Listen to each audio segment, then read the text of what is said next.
Okay, we're back for part 2, or part B2 here, the short answer questions from August 23's Chemistry Regents. My camera's going a little weird already, but hopefully it holds up. I would recommend going and getting a copy of this. If you're in my class, you're going to see it posted right with this. If you are watching this any other way, just, again, go Google Chemistry Regents, find last August of 2023's Regents, because it's going to be a lot easier to follow along than to rely on the camera sometimes. A little fuzzy, but whatever, we make do. All right, so as before, we're going to focus on test-taking strategies, reading everything. I am going to do every question in this part, so before I was picking the ones where I thought they were good questions or gave examples of good strategies for solving questions, but this one I'm going to do the whole thing. And it's 35 questions. Let's see how quick we can get through it while still getting everything done that we should get done. All right, so it tells us right off the bat here, 51 and 52 are going to be questions that go together, and they're going to be based off of just our own knowledge of stuff, plus this one sentence right here. So we got to make sure we read this stuff. It says, the 4 naturally occurring isotopes of sulfur are sulfur 32, sulfur 33, sulfur 34, and sulfur 36. There's 4 types of sulfur. Again, I saw this in the first probably 5 questions in the first part we did before. You need to know what the word isotope means. Isotopes are different versions of the same element. If you didn't know that, and once again, you can hopefully use some context clues here. It says we've got 4 naturally occurring types, isotopes of sulfur. So hopefully you read that and say, okay, it's probably meaning some kind of version, some kind of types of sulfur. And it says sulfur 32, sulfur 33, 34, and 36. So you might remember what that means. If not, we'll try to figure it out. 51 says, state the number of valency electrons in an atom of sulfur 32 in the ground state.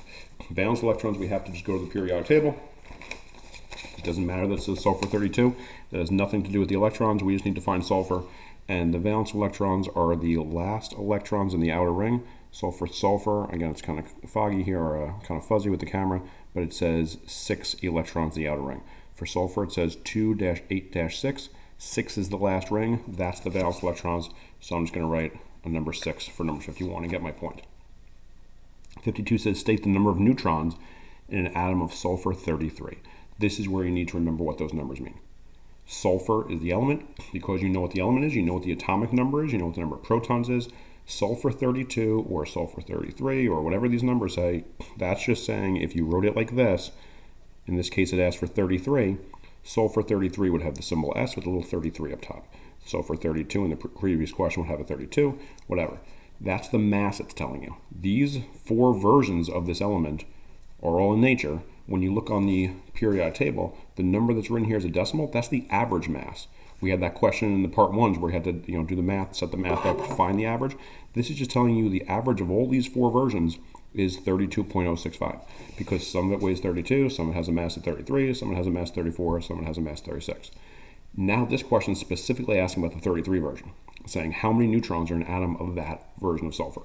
So this top number right here is protons plus neutrons. The atomic number, if we looked it up, sulfur has an atomic number of 16. That's just protons. So we know the thing has 33 protons and neutrons total. Of those 33 things, 16 of them are protons. So just subtract to see how many neutrons it is. So it's going to be 33 total protons plus neutrons minus the 16 protons we know each atom of sulfur has to have, because that's the atomic number. That's not going to change. And that gives you 17 neutrons. I'm just going to write the little letter N. You don't need that. Just write the number 17, and that's your answer. Next couple, 53 through 55, we're all going to be linked together. And again, we're going to read this little sentence here, because that's going to be important. It says group 1 elements below, hydrogen, are called alkali metals, and the first 5 group 17 elements are called halogens. So that means on your periodic table, the group 1 elements, remember it says group right here, so it's talking about these guys, group 1, group 2, says group again over here, so 3, 4, 5, 6, and so on. Group 1 elements, everything below hydrogen doesn't count, you see a little space there, but these guys are the group 1 metals. Those are called the alkali metals, it says. And it says the first 5 elements in group 17, so here's group 17. These guys, 1, 2, 3, 4, 5, not counting this one at the bottom that we don't really know a ton about. Those 5 are called halogens. 53 says, compare the electrical conductivity of an alkali metal at STP. So the electrical conductivity, how well does it conduct electricity, of the group 1 metals to the electrical conductivity of a halogen, the group 17 elements, at normal conditions. So it's saying, how does a group 1 metal conduct electricity compared to how these guys does? And the important thing right here, I'm going to circle this word compare. When you see compare, your answer should say something like, this one's more, this one's less, this one's greater than, this one's less than, this one, they're equal to each other, that kind of answer. So you can't really look this up anywhere. There's nowhere to look this number up. But how do metals conduct electricity compared to nonmetals? These guys over here are mostly gases. Some of them are liquids. These are metals. They're solids.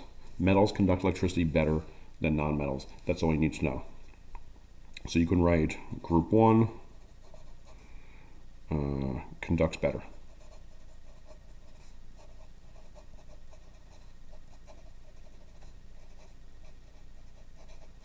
Anything like this. Anything to this point, group 1 elements conduct better than group 17 elements. The alkali metals conduct electricity better than the halogens. Whatever. Something like that. You're going to hear me say that a lot in these questions. Anything to this effect will get you the point. There's not one set answer most of the times. Anything that conveys the message that you understand what this is asking you, that's going to be good for this. 54. State the type of chemical bonds formed when an alkali metal and a halogen react to form a compound. It's asking what kind of bond is formed when an alkali metal and a halogen react. Well, alkali metals are metals. Halogens are on the right side of the staircase. They're nonmetals. What forms when you react a metal with a nonmetal? Just write the word ionic. Moving on. 55, last one for the set. Explain in terms of electrons. So just to quickly go back, I missed on this question. 53, I circled the word compare, and you had to say one was greater, one was less than. When it says state, just say this is this thing. I wrote the word ionic. I didn't have to explain anything. I wrote the word ionic, and that was good enough. Now in 55, it says explain. I'm going to have to do some more in-depth explaining here. Not too much. You're going to have probably one line to write on. But it says in terms of electrons. Whatever my answer is, I have to frame it in the context of talking about electrons. If I don't talk about electrons in my answer, to give my answer, I will not get points no matter what I say. You can give this highly detailed answer. If you don't talk about electrons, if the question asks you to do that, you're not getting the point. So in terms of electrons, why are halogens all in the same group of the periodic table? Why are halogens, these things that it told us up here, are the group 17 elements? It defined halogens as the things in group 17. It's saying, why are they all in this column together in terms of their electrons? If you say they're all nonmetals, that didn't answer the question. Anything else is not going to get to the point. You have to say in terms of their electrons. So you could notice that they all have the same number of valence electrons. That's what I'm going to write. I'm going to write same number of valence electrons. You could write they all have 7 valence electrons, that VE being valence electrons. Anything like that. You could say they each need 1 extra electron to reach a complete octet of 8. Whatever. That all means the same thing. You're talking about electrons and saying what do they have in common, everything in that group, based on their electrons, in terms of their electrons. That's going to be how you answer that question. 56. Turn my other paper here. I'll get the answers in case I need it. For the next batch of questions, it says unbalanced equation below represents the reaction between silver sulfide and aluminum. So we got Ag2S, that's the silver sulfide, and you're reacting that with aluminum, you're adding aluminum to it to form silver and Al2S3. So it looks like it's some kind of single replacement reaction. Silver and sulfur were together, aluminum was by itself, and then the reaction happens, aluminum goes with the sulfur, silver gets kicked out.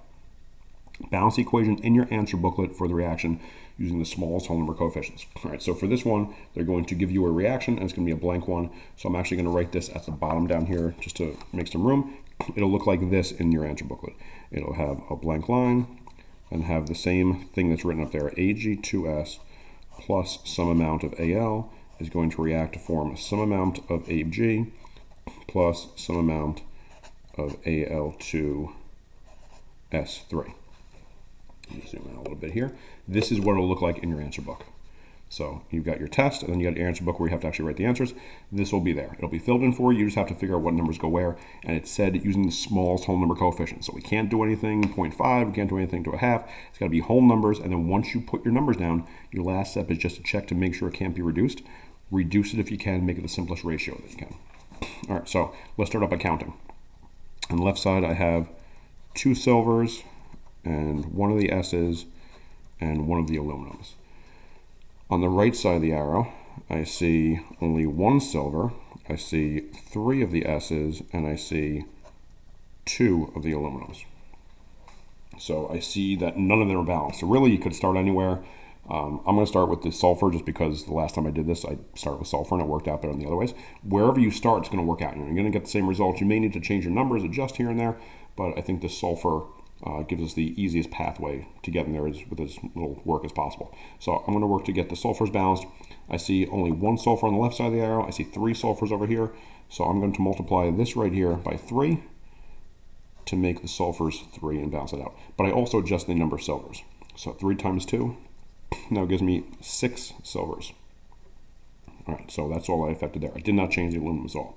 So I've got 6 silvers on the left, only 1 silver on the right. My sulfurs are balanced, my aluminums are still unbalanced. So I'm going to go with the silvers that we just adjusted. I've got 6, 3 times 2, 6 silvers over there. Over here I've only got 1, so I can write a 6 right here. That'll change my number of silvers to 6.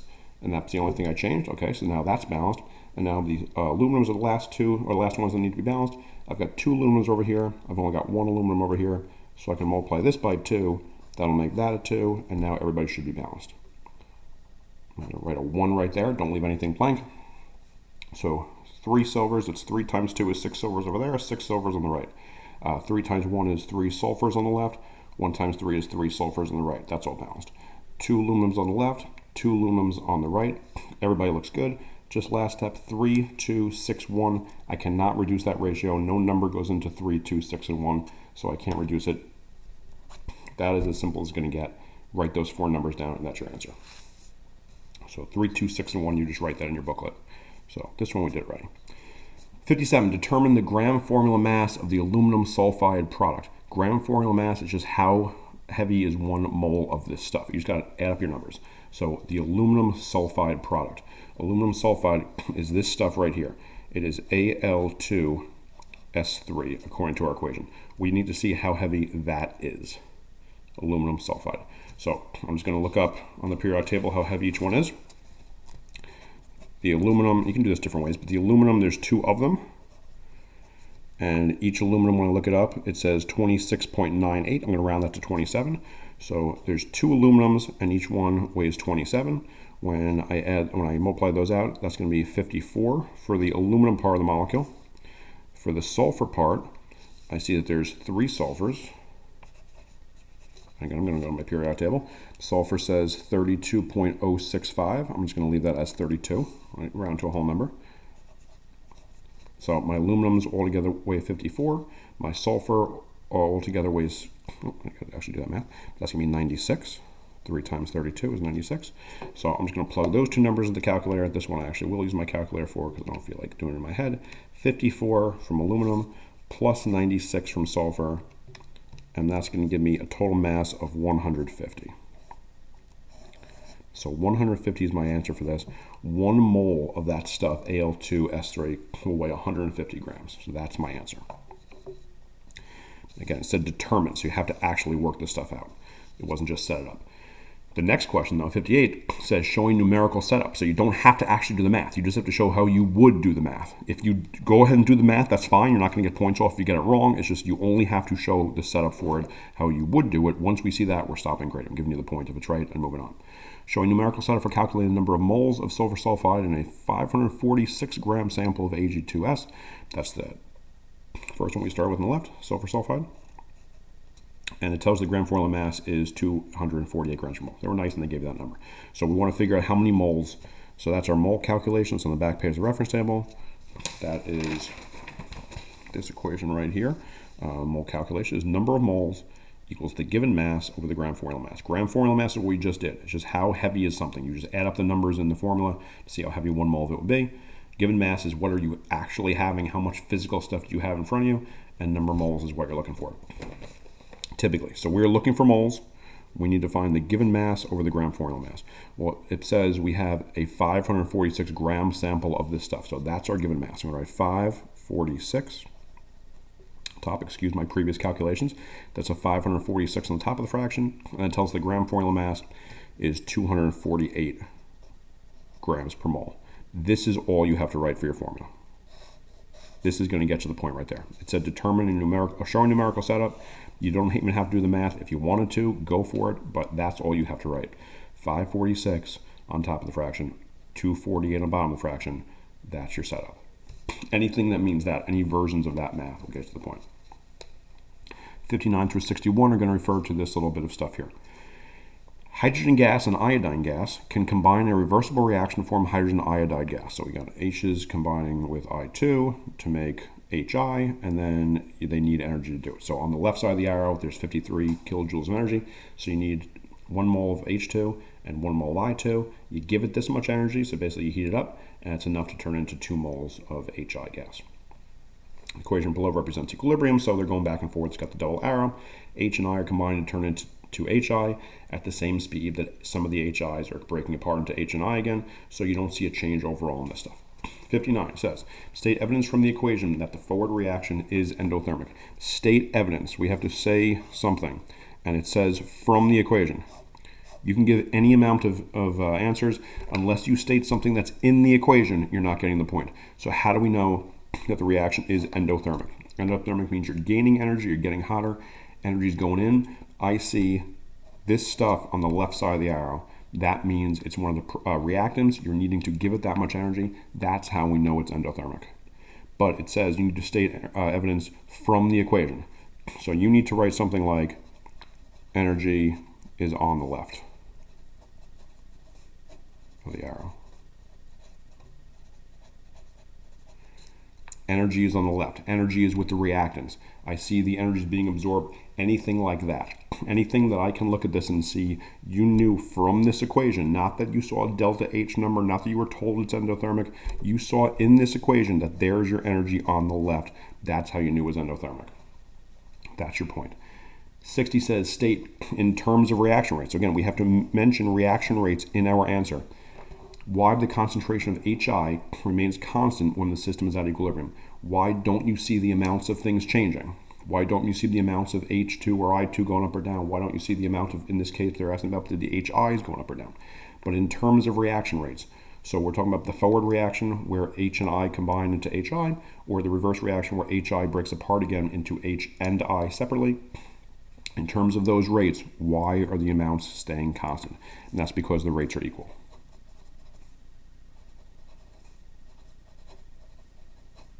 That's it. If you want to write forward and reverse reaction rates are equal, the rates are equal. I would have to check the official answer key. I don't know if just the word equal would give you the points, but I'm pretty sure somebody in the room would argue that you should get the point for that.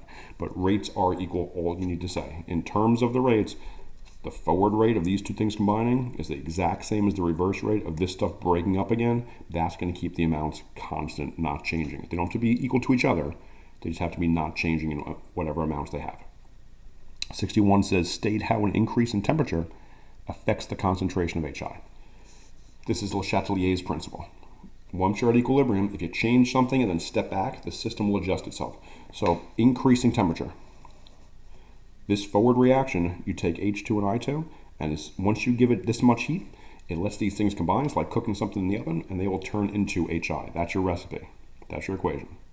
If you increase temperature, you're giving it more of the heat over here. So it's giving it more of the reactants. You're giving it a better supply of the stuff it's starting with, so it's able to do that forward reaction better. So the H and the I will combine better and quicker, and they'll speed up the forward reaction.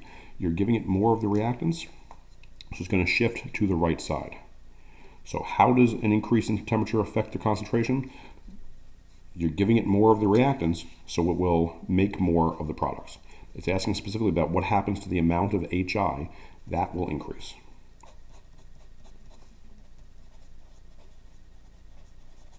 I guess I should write concentration of HI increases. I didn't leave myself a lot of room there, but concentration of HI will increase. You have that rule with Le Chatelier that if you add away or take towards, I shouldn't say if you do this thing, when you add, it moves away, or when you take, it moves towards. So if you add more of the reactants, it's going to use up those reactants by speeding up the forward reaction to get rid of them and make more of the products. It'll shift to the right. If you took some of the reactants, if you take away and lower the amounts of H and I, you can't do the forward reaction as well because the reactants aren't there anymore. So now it's the reverse reaction that'll be the quicker one, and that's going to speed up, shift towards the left to make more of what was just lost. This question is asking if you add more of the temperature, you raise the heat energy, it's going to add over here, so shift away from it to the right. and make more of the HI. This stuff will actually decrease as it gets used up, and this stuff will increase a little bit as it gets made, and then it'll go back to equilibrium eventually. So concentration of HI increases. Number 62. You got this reaction here. Straight chain butane and chlorine. So you got this C4H10, it's a hydrocarbon, you're reacting some chlorine with it, and it looks like the chlorine kind of jumps onto the molecule and some of this H gets kicked off. It's almost like a replacement reaction, but that's what we're doing here. Reaction produces two different isomers of C4H9Cl, one chlorobutane and two chlorobutane. The table below shows the boiling point of each of these things, each isomer, two different versions of this molecule. Again, it's tough to see with the camera.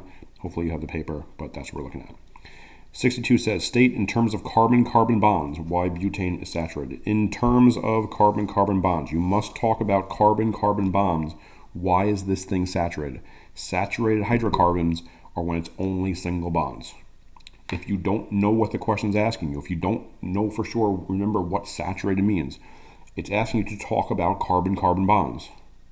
Well, what do you know about carbon-carbon bonds? You don't know what this thing looks like. You don't see a picture, but you see this name butane. So worst case, you need to go to table Q and remind yourself that anything that ends in ane here has all single bonds. Any name that ends in ene has a double bond. Anything that ends in ine has a triple bond. So if you see butane, the ane ending tells you there's nothing but single bonds. So I'm just going to write all single bonds. That's all you need to know. Even if you don't know, are you answering this question correctly? You're not sure, is that even what's being asked of you? As long as you see that you need to address the types of bonds, and you see butane, remember, oh, right, anes, that's all single bonds. Just write that. That's the easiest. Even if it's a guess, you're not quite sure as I was asking, that's what you're going to write. All single bonds, because that's the only thing you know about this stuff. But that is the answer. 63, identify the class of compounds to which organic products in the equation belong. Well, the organic product in the equation is this. To be organic, you need carbon in you. You have carbon in a molecule to be considered organic. So which molecule in the products is organic? Well, that's this one right here. There's two products. One of them is HCl. That's not organic because it doesn't have carbon. But this guy is C4H9Cl. That is an organic molecule. And the thing that's different about it, remember we have that chart, table R, of all the function groups. We saw that in part 1. It's showing us what are the extra pieces that are not just a carbon chain with H's sticking off it. So the thing that's different about this, that's not just a carbon chain with H's, which is what we started with over here. The thing that's different is that chlorine. There's a chlorine attached to that molecule. So we just got to go on table R now and see what do we call it if there's a chlorine attached. And when you know it's right at the top of the page. When chlorine is attached to a molecule, or any of those things in group 17, we call it a halide. That's all it's asking. What type of molecule has one of those other elements, in this case chlorine, attached to it as its special, like, extra piece? Those are the halides. It said identify, and that's all we have to do. Just write the word. 64. Based on the boiling point data in the chart, so 1 chlorobutane will boil at 78.4 degrees. 2 chlorobutane boils at a lower temperature, 68.2 degrees. Based on that data, compare the strength of the intermolecular forces in 1 chlorobutane to the strength of the intermolecular forces in 2 chlorobutane. It's saying, again, compare. One is higher, one is less, they're equal, whatever. Compare the strength of the intermolecular forces. Intermolecular forces are the attractions between molecules. So if you have these molecules where it's 1 chlorobutane, I'm just going to write those as little ones. If you have these guys right here, how strong are the force of attraction between those molecules? If you have molecules of this other one, 2 chlorobutane, how strong are the attractive forces between molecules of those? That's all you're trying to figure out. There's nowhere to look this up, but we know the boiling point. If you have really strong force of attraction between a molecule, they're going to be holding on to each other very tightly. They're not going to want to let go. So you're going to need to give them a lot of energy to get them to boil. You're going to have to get to a higher temperature to get them to boil. Whereas if molecules have very weak forces of attraction, weak intermolecular forces, they're not going to be holding on to each other that tightly. It's going to be pretty easy to get them to boil. You don't have to give it all that much energy. So whichever one here has the higher boiling point means it has the strongest intermolecular forces. Higher boiling point means you need to give it more energy, get it to a higher temperature because it's holding on to itself really strongly, stronger intermolecular forces. So I see 1 chlorobutane has a higher boiling point than 2 chlorobutane. The one with the higher boiling point has the stronger force of attraction. So I'm going to write that right here. It's a weird long name, I know, but 1-chlorobutane has stronger intermolecular forces. You could write stronger attractions, whatever. You could write 2-chlorobutane has weaker forces. Something like that. That's what's asking. And the last one, draw a structural formula for the 2-chlorobutane. Well, this is a trickier one. Not by much, but you have to actually draw this stuff. Chlorobutane. Let's see what we know. The name tells you exactly what to do. I see that term, that word butane right there. Remember, the prefix but tells you how many carbons. So if we go to our prefix chart, table P, but lines up with 4. That means we need 4 carbons. I'm going to draw 1, 2, 3, 4 carbons. The ending ane means it's going to be all single bonds. Once again, that's right here. Ane means all single bonds. Double bonds are ene, triple bonds is ine. So I'm just going to connect these 4 carbons with single bonds. Now, this extra piece where it says 2-chloro, the chloro is what we just saw on table R right here. That just means there's a chlorine attached to it. So we just have to draw a chlorine attached onto one of these carbons. Where exactly is it? This number 2 means it's on the second carbon. So chlorobutane means it's not just plain butane. It's going to have a chlorine somewhere. And where is that chlorine attached? It is on carbon number 2. So I'm just going to start on the left, and I see the second carbon is where I'm going to put that chlorine right there. Fill in H's the rest of the way. Every carbon needs 4 bonds. I'm just going to make sure everybody gets 4 bonds. This carbon on the left only had 1, so I gave it 2, 3, 4 bonds over there. Second chlorine, it had 1 on each side. It had a third one up top, so I gave it 1 on the bottom. This chlorine has a bond on either side. That's 2, so it gets 1 on top. Number 4 goes on the bottom. The carbon on the end has 1 on the left. That's only 1 bond, so it gets a second one up top, a third one on the right, a fourth one on the bottom. Now all these carbons have 4 bonds. The carbon over here just happens to have a chlorine attached instead of a hydrogen. You could leave it like this or draw the H's everywhere, but you can't do this. You can't draw lines on most of them and then do 1 or 2 H's somewhere. It's all or none. If you're going to draw that H there, then every other spot has to have a hydrogen drawn. So either decide you're going to draw your hydrogens or you're not. Chlorine obviously has to be drawn because that's the special piece. If you want to even like put a little circle around or something, that's fine. Chlorine has to be drawn. That's the special thing about this molecule. But the rest of the way, you at least need your lines. But if you do an H on anybody, you have to draw H's everywhere else, or we can't give you the points. Next page.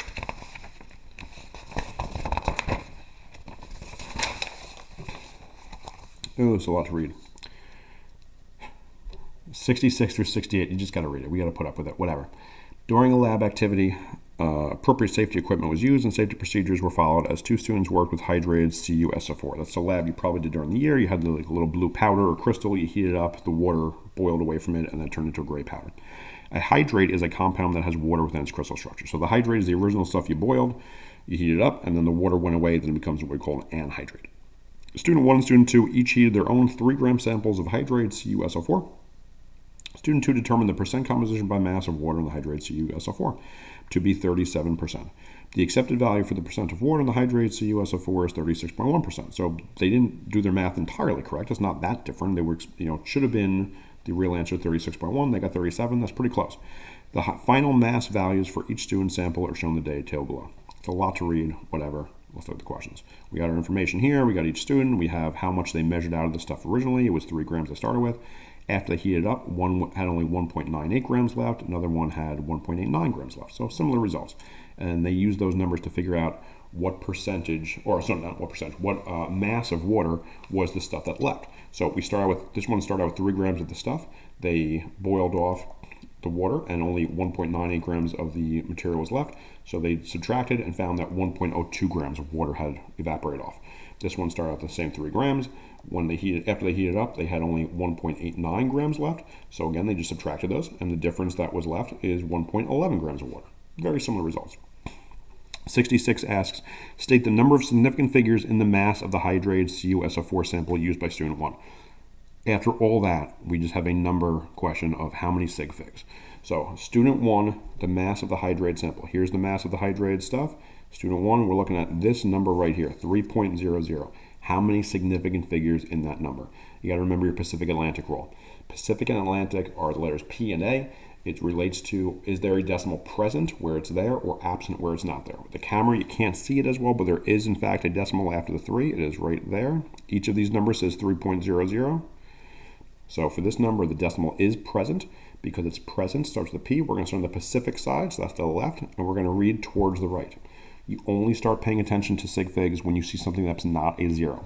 So the first number we encounter is a 3. That obviously is not a 0. That number, and then anything after it, you do not stop reading, are all significant. So the 3 and both zeros after the decimal are all significant. This balance, this scale, was able to measure to 2 decimal places, and we are confident in the ability to measure accurately those numbers. So all 3 digits are significant. We write a 3 for answer 66. 67 says, determine the percent composition by mass of water in the hydrated CuSO4 sample based on the data for student 1. So based on student 1's numbers, we have to see what is the percent composition by mass of water in that sample. Percent composition is a formula on the back page, right there. And it says by mass. Mass of the part, it has to tell you in the question, this is the thing you're interested in, over the mass of the whole thing, and then you times that by 100. So the question says the mass percent composition of water. Water is the part we're interested in. How much of this molecule you start out with is just the water part? So it's part over whole, P over W times 100. The part is the water, so we need to see how much water, based on their calculations, the mass of water was 1.02. I'm going to write 1.02 on top of my fraction. And then on the bottom, it's the whole. That is what the whole thing weighed at the beginning. That's 3.00. And then don't forget to multiply by 100. So we got 1.02, which was just the water part, based on their math, divided by 3.00, the whole thing, times 100. So just take it slow with the calculator. Your calculator is not that smart. I'm going to do 1.02 divided by 3.00. I'm going to hit the enter button. It gives me a number, and I'm going to do that times 100. And the final answer tells me is 34%. 34% by mass of that molecule is the water part. That's what was left. That's what left the molecule there. The other, 66% will be the CuSO4 part. 68 asks, showing numerical setup. So again, we don't now have to do the math. In the previous question it said determine, so you had to actually answer it and figure it out.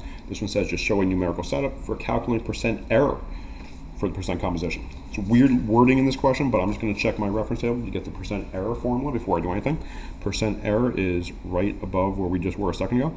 This is the measured value minus accepted value over that same accepted value times 100. It's basically saying how off was your measurement. What's the quote-unquote real true answer that you can look up in a big book somewhere? You compare that to how much you measured, and then times 100.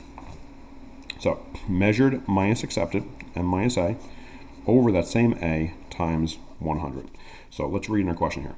We're looking at student 2, and it says we're doing the percent error for the percent composition by mass of water. Now, I have to read this question a couple times. I wasn't quite sure exactly what it was asking me, and then I realized it's all in the question.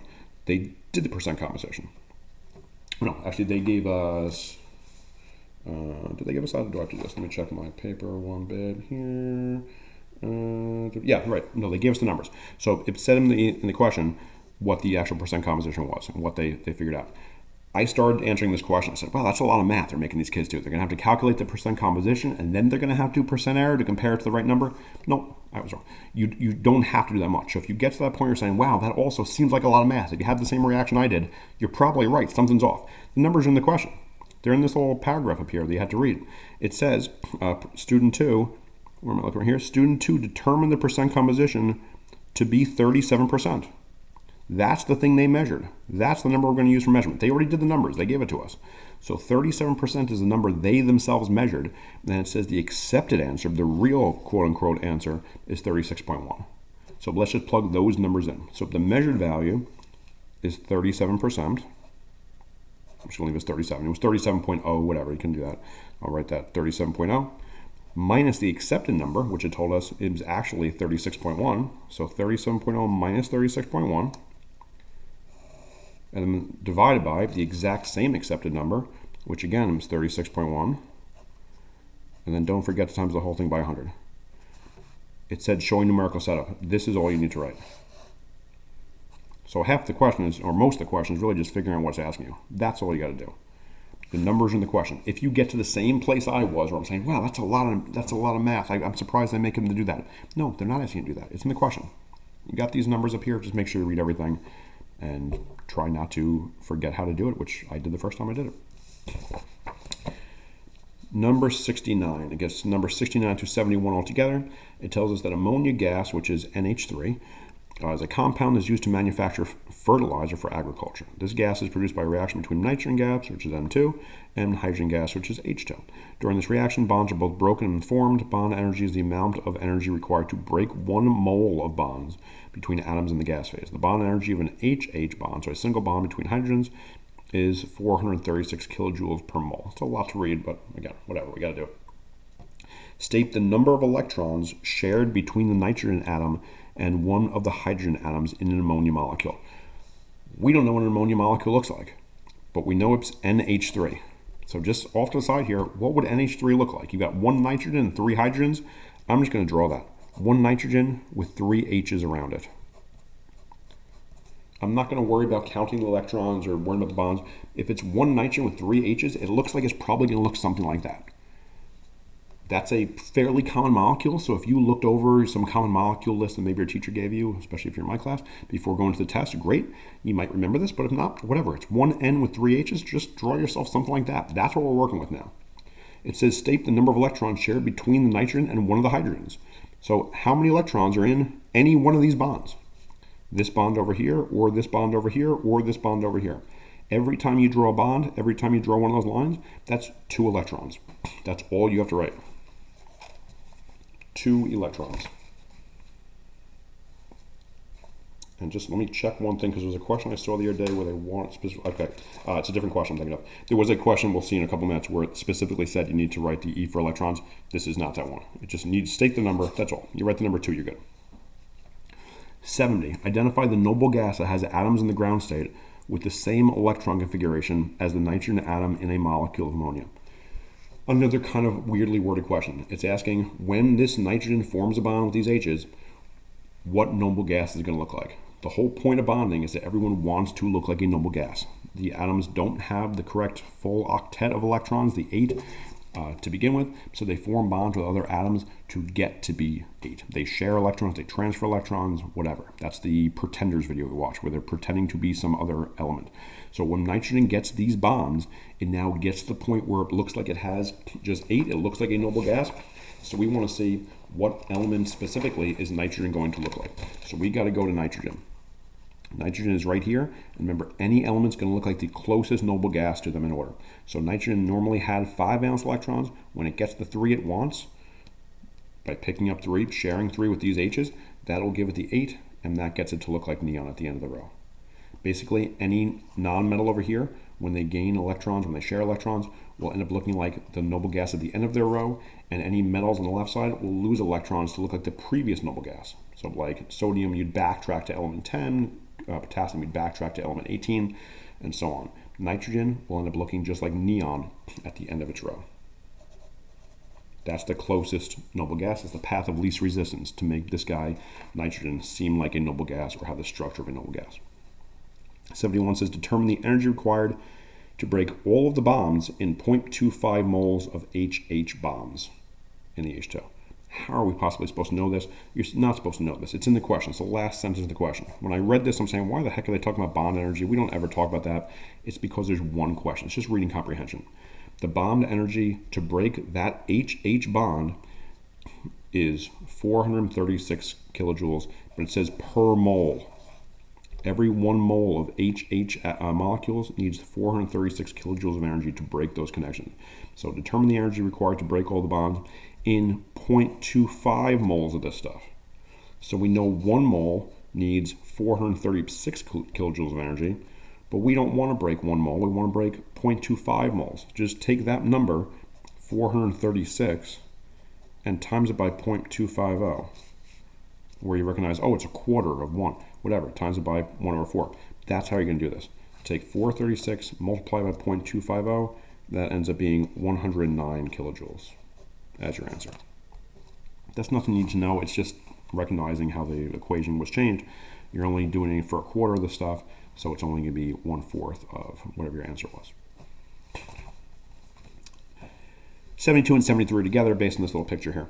Diagram shows a sealed rigid cylinder with a movable piston containing helium gas at 296 Kelvin and 1.3 atmospheres. It's basically a bike pump. It's this tube. It looks like a Pringles can. It's got this handle inside you can push down. It's the piston. The gas molecules are all in here, and it tells you it's helium gas. The pressure is 1.3 atmospheres. Volume is 50 milliliters. Temperature is 296 Kelvin. Compare. We got to say one's higher, one's lower. They're equal, whatever. Compare the density of the helium in the cylinder right now when the volume is 50 milliliters, as it is, to the density of the helium in the same cylinder when the volume is decreased to 25 milliliters. So if you take this piston right here, this tube, and you have it right here, how does that density compare to if you have the same tube over here, but now you cut the thing down and you push this little container down where it's now half of the original size? What's the density of the helium going to be like if it's only taken up half the space? Density is how much stuff packed in, how tightly packed they are. You don't have to do any math. It's just saying what's the density like, how close the molecules are going to be to each other if they have this much space to take up compared to if you take that same exact sample and now shrink it down into this smaller space. In this one, they're obviously much closer, so the density is going to be more.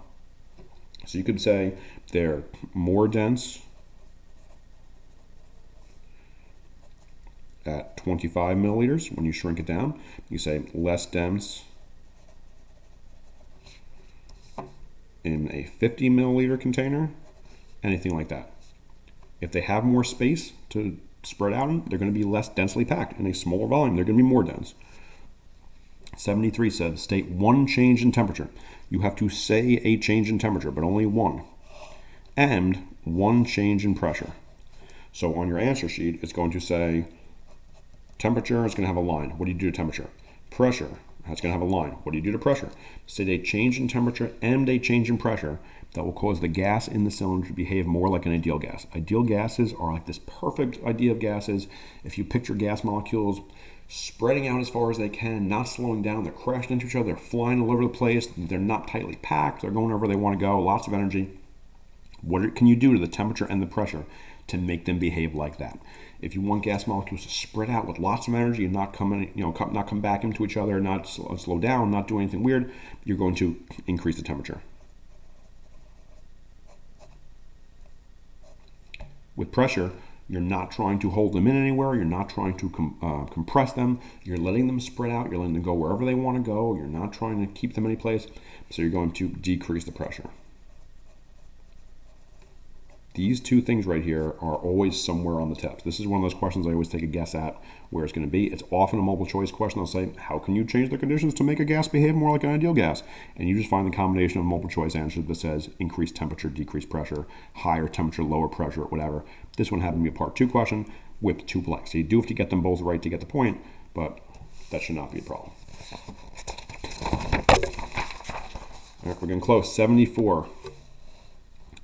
At the top here, it says 4 different samples. Oh, this we got a lot of stuff to read. You got this little table up top. You got a picture. It's a lot to read. It's really not. It's not tricky. 4 different samples of NaNO3 are each evaporated to dryness. The solution volume and mass of the dry NaNO3 of each sample is recorded in the table below. So you had this NaNO3. You had different amounts of it, and then they evaporated it. They heated it up, boiled the water off, and whatever was mixed in, dissolved in the water of NaNO3, that's how much was left over here. So you had this volume of it, and when you boiled it off, this much stuff was left. You had more higher amounts of it, and more stuff was dissolved in those amounts. They took that data and then plotted it right here. The number of moles of NaNO3 of each sample was then calculated and used to produce the graph below. So the graph just shows you how much of the sample you had and how many moles of NaNO3 was in that sample of solution. 74 says determine the number of moles of NaNO3 in 0.15 liters of solution. Graphing questions, you obviously have to use the graph. It's usually stuff completely self-contained. It shouldn't be anything too tricky. It should just be read the graph, read the chart, and the answer's going to be there. Determine the number of moles, which is right here, the moles of NaNO3, in 0.15 liters of solution. Well, 0.15 liters is right there. Volume of solution in liters, there's 0.15. So I'm going to go to 0.15, and I'm going to go up to where it hits. And right there, that's what we're looking for. What number of moles is that? So I'm just going to read from there over, and it's right kind of between 0.10 and 0.15. So what's kind of right between 0.10 and 0.15? I would say like maybe 0.13. I think I wrote in my paper here around 0.12. I was kind of estimating. I wrote around, sorry, that's not what the number should be. I put my decimal in the wrong place. I would write like 0.12, 0.125, somewhere in the middle. The actual answer on the answer key, the official answer, anything 0.11 to 0.13 is acceptable. Any number in that range. Because if you get much higher than that, you're getting too close to 0.15, it's not going to work. If you get too lower than that, it's going to be too close to 0.1. Anything right sort of between 0.10 and 0.15, that would be this range of numbers right here. So that number 0.12 that I was guessing, that works. Anything you would guess in the middle, that works too. Write the name for NaNO3. What do we call NaNO3? Remember the naming rules. If it's metal and non-metal, you always keep the metal name and change the ending of the non-metal to IGE.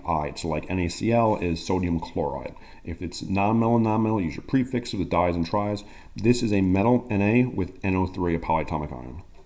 If you have only two elements, see, is it metal and non-metal or is it two non-metals? Anything more than two elements, you got to have some kind of polyatomic ion. So I see Na, N, and O. That's three different elements. Something in there has to be a polyatomic ion. So I'm going to go to my polyatomic ion chart. That's on page 2 of the reference table. It's table E. And I'm going to find something of NaNO3. Some part of this. Maybe it's Na and N. Maybe it's the N and the O's. Let's see what we find. And there's the NO3 right there. NO3 as a piece is called nitrate. That's this guy right here. So the NO3 part is called nitrate. I just write the name nitrate, nothing to change. And the other thing, Na is the metal, and that's just what we call sodium. That's all you got to do. Sodium nitrate, that's your answer. Number 76 says compare. So once again, greater than, less than, equal, whatever. Compare the boiling point of the solution in sample 1 to the boiling point of water. Water will boil at 100 degrees. The more stuff you mix into water, the less like water it is.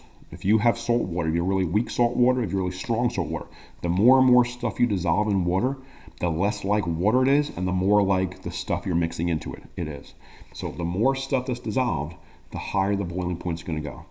Water boils at 100. If you dissolve a little bit of stuff in it, maybe now it has to go to 101. You dissolve a lot of stuff, maybe you have to now heat the water up to 102 or 103 or 104 degrees to get it to boil. So compare the boiling point of these solutions in sample 1 to the boiling point of pure water. It doesn't even matter what these numbers are. If you're comparing pure water, what boils at 100 degrees, to any of these solutions that actually have stuff dissolved in water, the solutions will always boil at a higher temperature. That's all you have to write. Solution boils at a higher temp. Or water boils at a lower temperature. That's all it is. You don't need real numbers. It doesn't matter. I'm not even going to bother looking at these numbers. It doesn't matter one bit to me what the volume, what the mass of the stuff is. All I know is a solution of something dissolved in water compared to pure water. The solution is always going to have a higher boiling point. It'll also have a lower freezing point, but it's only asking about boiling point here. Boiling point goes up, freezing point goes down the more stuff you add in. This one asks about boiling point, so the solution will boil at a higher temperature. Home stretch. Electroplating is an electrolytic process that can be used to coat metal objects with a less reactive metal. So this is the electrolytic cell. You take some kind of metal, you zap with electricity, it attracts ions, it gives gold plating, silver plating, whatever. The diagram below shows an electroplating cell that includes a power source connected to a copper rod and a bracelet made from a different metal. The rod and bracelet are in aqueous copper 2 sulfate solutions. That just means there's all these positive ions of copper in this liquid. So I'm just going to draw myself a couple of plus signs here to remind me how that works. And it says right here copper solution, but that's all it's saying. So basically you got this battery hooked up. This is the non-spontaneous one. This is not like the voltaic cell we saw in part 1. This is a battery. So the negative terminal here is sending electricity, electrons into the bracelet. That's going to attract some positive charges from the liquid because the bracelet gets the very negative with electrons. The positive charges jump on. All these metal ions jump on. We'll coat it. Then this will fall apart and send electrons back into the battery and so on. 77. Identify the electrode that attracts the Cu+2 ions as the cell operates. What is the electrode that's going to attract Cu+ ions? Well, if it's attracting the Cu+ ions, it's going to have to be negative itself. So what is the actual one? And that is right here. That's the bracelet. The bracelet's going to get the electrons. It's the negative terminal right here from the battery.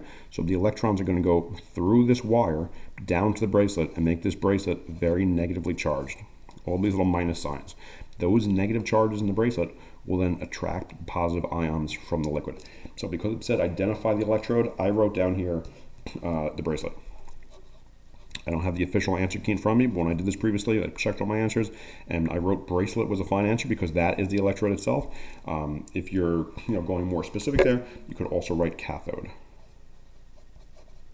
If you wanted to identify what the actual type of electrode it was, because remember, the red cat sat on an ox. Because the plus charges in the liquid attracting to the negative electrons and forming solid metal on them, that's going to be reduction. It's going to be the plus charges joining up with the electrons to get a zero charge. That will be the reduction process. So because it's reduction, we know it's the cathode. You don't have to go that far. I just wrote bracelet. That's the actual electrode. That's the physical thing where this process is happening. It's attracting the Cu plus ions out of the liquid. 78. Determine the oxidation state of sulfur in CuSO4. So let me just write this off the side to get a little bit bigger space to write here. But CuSO4, and we need to find the oxidation numbers for the sulfur in this formula right here. Now, you go to your periodic table, you look at what your choices are. There's no charge overall in this molecule, so the whole thing has to F to 0. So we're going to have some pluses and some minuses, and we're going to see how we do. If I look at copper, I'm going to find copper, and copper says it could be either +1 or +2, so it doesn't really help us out too much. Sulfur has a couple of options, -2, +4, +6. That also doesn't help us out. Oxygen we know has to be -2. Every oxygen has to have an oxidation of -2. But that doesn't help us find either copper or sulfur. So in a case like this, we've got to have a polyatomic ion that can help us. So I'm going to recognize that SO4 is a polyatomic ion. If I go to my polyatomic ion chart that was just on a couple of questions ago, I'm going to, wrong page. I'm going to find my SO4 ion. That is the sulfate ion right here, and it says that SO4 has a -2 charge overall. So this whole thing right here is a -2 charge. So I'm going to kind of start over there and just focus on that then. I'm going to focus on this whole ion. I don't really care about the copper because the question didn't ask about the copper. I'm going to now focus on just that ion SO4 with a -2 charge. Let me cross this part off and focus on this guy over here. I know that oxygen has to have a -2 oxidation number. When I go back to my periodic table, I see that oxygen only has -2 written. That's the only thing it can be. So each oxygen is a -2. I'm trying to add up to -2. Each single oxygen is a -2. There are 4 of the oxygens. So altogether, the oxygen portion of this molecule is going to be a -8. So I need this sulfur, this single sulfur, to be some oxidation number that when combined with a -8 will give you a -2 overall. So it's -8 plus some number equals -2.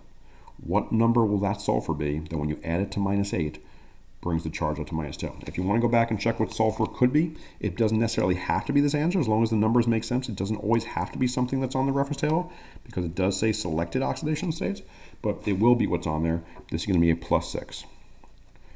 The -8 overall from all 4 of the oxygens together plus a +6 from sulfur, that adds up to -2. That's the number we're looking for. It's a +6 for sulfur in this question. Number 79 says write a balanced half reaction equation for the reduction of Cu+2 ions that occurs in this cell. So this is another question that's going to be in your book. I'm sorry, it's not going to have the blank in your book. It's just going to be the actual blank space. So you have to write the half reaction. This is the one that I mentioned before. It says specific instructions to the people grading the test. You got to have some information included. I'll tell you that in a second. Write a balanced half reaction for the reduction.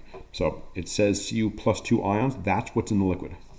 It's these ions. I told you that was what was being attracted to the bracelet. That's these ions that are in the liquid already that are being attracted to this negatively charged bracelet to turn into just solid copper metal that's coating the bracelet. So it's going to be the Cu+2 charges that are in the liquid already, and they're going to be turning into solid copper. So that's your half reaction. That's the reduction. It says reduction of Cu+2. So the charge is going down. Well, if you forget how this works, reduction is reducing the stuff. It's the charge is going down right here. So you're going to go from +2 down to 0. It says a balanced half reaction. So we need to include electrons. How is this going from +2 to 0? To do a half reaction, you find the more positive side of the arrow. +2 is a more positive number than 0, so we're going to write electrons on this side of the arrow. How many electrons, how many -1 charges do we need to add to a +2 to bring it down to 0? I'm going to write +2 electrons right there. I need those electrons. This is the point now where the question gets really specific. You have to have that minus sign. Specifically said in the answer key that you need to write minus sign. If you just write 2E, it doesn't make a difference. You're not getting the points. You have to write 2E with the minus sign. That represents as a negative charge, or we can't give you the points. That was very clear in the answer key. So it's Cu +2 plus 2 electrons, E minus, plus goes to Cu. You can't write E minus 2. That doesn't work. It's got to be 2 of the E's with a minus charge. That's how it looks. 80. In a titration, 15 milliliters of hydrochloric acid, HCl, of unknown concentration is exactly neutralized, you're adding acid and base to neutralize something, by the addition of 8 milliliters of 0.15 molar KOH. The pH value of the HCl is 1.1 for titration, yada, yada. All right, 80. Complete the equation in your answer booklet for the reaction that occurs in this titration by writing the formula for each product. So this is another question that will be in your answer booklet. In the answer booklet, it's going to say this. It's going to say HCl plus KOH forms blank plus blank. That's what will be printed in your answer booklet. You just need to write something on this line and something on this line. And if you get both of them correct, you get a point. Complete the equation for this titration. You're adding an acid, HCl, it's got the H in the beginning. You're adding a base, KOH, it's got the OH at the end. What do you make from that? It said neutralization in the question. Neutralization makes something that's neutral. What's neutral? Water is neutral. How do you make water? You make it with an H from an acid and an OH from the base. You write H and OH makes H2O. You take the H from there, you take the OH from there, they make your water. There's only one H and only one OH, so you make one water. What's left over? I see Cl here and I see K over there. The K is written first in its molecule, the Cl is written as the second part of its molecule, so they're going to maintain their same positions, and this is going to be KCl. That's it. H and OH make water, the rest of the pieces you slap together, the remainder is KCl. That was question 80. 81. State the pH value of the solution when the H plus ion concentration in the acid has decreased by a factor of 10 compared with the original value. Well, I don't really know what that's even asking me. Where does it talk about pH? In the question it says pH value of HCl is 1.1. Okay, so I know the original pH of the acid is 1.1. This question is asking me what's the pH going to be when the ion H plus ion concentration, so remember that's the ion that acids give off, so when that ion concentration is decreased by a factor of 10, what's the new pH going to be? The pH scale is a logarithmic scale. Every time you change one pH value, it's a 10-fold change. So if you move one spot to the left on the pH scale, so like if I just had 0, 1, 2, 3, 4, whatever. That's my scale. If you move one spot to the left on the pH scale, that's a 10-fold change in concentration.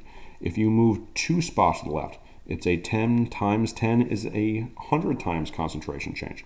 So it's asking, if this ion concentration decreases, you're getting less acidic, so you're going to move to the right, and it's a 10 times decrease, that's only going to be a 1 spot jump on the pH scale. So you're moving 1 spot on the pH scale, 1 number unit to the right. We start at 1.1, so if you were at 1.1, 1 spot over to the right, 1 full number jump is now just going to make it 2.1. That's your answer. If it was a 100 times decrease, it would have gone 1.1 to 2.1, and a second jump over to 3.1, and so on. But 2.1 is your answer. Then for 82, determine the molarity of the HCl by using the titration data. This one you have to actually do some math, and I did not do it on my paper originally when I did my answer key, so let's do it right now. I'm going to turn to the back page. I guess I can do that. I've got the numbers here on the other sheet. All right, determine molarity using titration data. Titration is this equation on the back page. You've got the titration equation, Ma times Va equals Mb times Vb. And it tells you right here, the molarity of the acid is Ma, so how strong is the concentration of the acid, times the volume of the acid, how much of it do you have, equals the molarity of the concentration of the base, how strong is it, times the volume of that base. So we've got MAVA equals MBVB. As a last step, once you're kind of setting this up, just check if your acid has more than one H, you're just going to multiply the acid side by that number. If your base has more than one OH, you multiply the base side by that number. We don't have to worry about that here. Our base is just KOH, there's only one OH in the base, and the acid is HCl, there's only one H in the acid, so we can leave this exactly as is. Let's find what we're asked to find. It says determine the molarity of the HCl, find the molarity of the acid. So Ma is going to be what we're actually trying to solve for. I'm going to leave that right there, which means I need the volume of the acid and the molarity and volume of base to do my math. So let's read this. In a titration, 15 milliliters of acid. So that's my volume. That's my VA is 15 milliliters. Yada, yada, unknown concentration, exactly neutralized by 8 milliliters of 0.15 molar base. The big M is molarity. It tells you that. That's 0.15. That's your molarity of the base, the MB. And 8 milliliters, that's volume. That's the volume of the base. So MB, the molarity of the base, the question tells us is 0.15 times the volume of the base, which was 8. This is our math setup. Now we just got to solve for the missing number. So I'm going to do M8 times 15. I'll leave that exactly as is on the left side of the arrow. I'm going to grab my calculator here. I'm going to do 0.15 times 8. You can do this all in one step if you want to. I'm going to take it slow. 0.15 times 8, that's going to give me 1.2 on the right side of the arrow, right side of the equal sign rather. And I'm going to solve for MA. I need to get that MA by itself. So I'm going to divide by 15 over here. It's going to cancel out. Divide by 15 over there. 1.2 divided by 15 is going to mean that my MA equals 0.08. And said that's fine, but if you want to use the unit, molarity is the big M. That's how strong my acid is. So if you have 15 milliliters of an acid that's 0.08 in concentration, that will perfectly balance out 8 milliliters of a base that's 0.15 in concentration. So the acid looks like it's around half as strong, which is why you need about twice as much of it to balance out a almost doubly strong base, which you don't need that much of. So this would be the answer to number 82. That's your answer right there. You have to actually do it. It says determine, so you can't just set up. You have to actually do the math. All right. Last 3 questions, which is good because it's just over an hour. So these 35 questions have taken just about the same time as 28 questions of multiple choice, and that's kind of shocking to me. So they're not that tricky questions. They haven't required that much to go through. Last 3 questions. Don't lose sight of the finish line when you get to the end here. Just keep going, finish strong. Don't just try to breeze through it. Read the whole thing.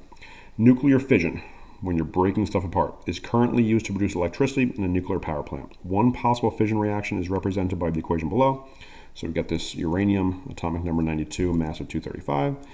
Looks like you're adding a neutron to it, so you're hitting a neutron into this atom. It's got a mass of 1, and that's going to split up into krypton and barium with different masses, different atomic numbers. It also releases 3 neutrons and releases some energy. It says the barium-141, that is right here, barium-141, decays by beta emission and has a half-life of 18.3 minutes. If it's telling you that, you're going to need that information later. So just be aware. We're going to come back to this stuff here. 2 good points of info right there.